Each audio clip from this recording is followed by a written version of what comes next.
Okay, dito naman tayo sa Basic Router Security Configuration 3, Lab 003, Lab 1.3. Okay, number 1, connect PC1's RS232 port to R1's console port. So, punta tayo sa Connections and Console. Pindutin natin itong PC1 RS232 port and to R1 console port. So, number 2, use the console connection to configure the router from PC1. Change the hostname to R1. So, dito is i-configure natin tong router gamit tong ating PC1. So, pindutin si PC1, desktop, terminal. Okay mo lang yan, and enter. And conft. Sa number 2 is set natin yung hostname. Hostname R1.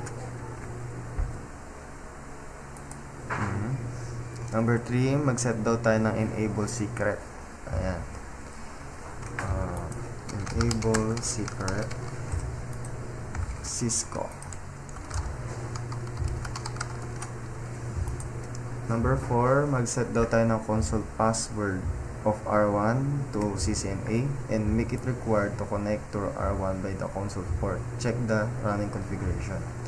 Is the password encrypted? So, dito is parang bago niya magamit yung router, manghihingi muna siya ng password. Ganun. So, para mangyari yon, punta tayo sa line cone 0. Line cone 0. Login. Tapos, password CCNA.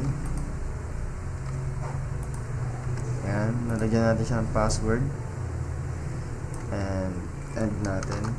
Tignan natin yung configuration natin. SHRun, enable secret, pumasok, hostname, okay naman. So sa line kung 0 natin, hindi encrypted yung password natin. So dito sa number 5, dito napapasok na lagyan natin ng encryption yung nilagyan nating password na sa console password.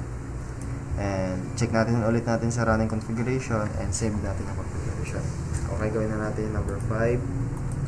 Punta tayo sa conft, line con 0 and service pass. And okay. Tingnan natin ulit kung naka encrypted na. So yun, encrypted na siya.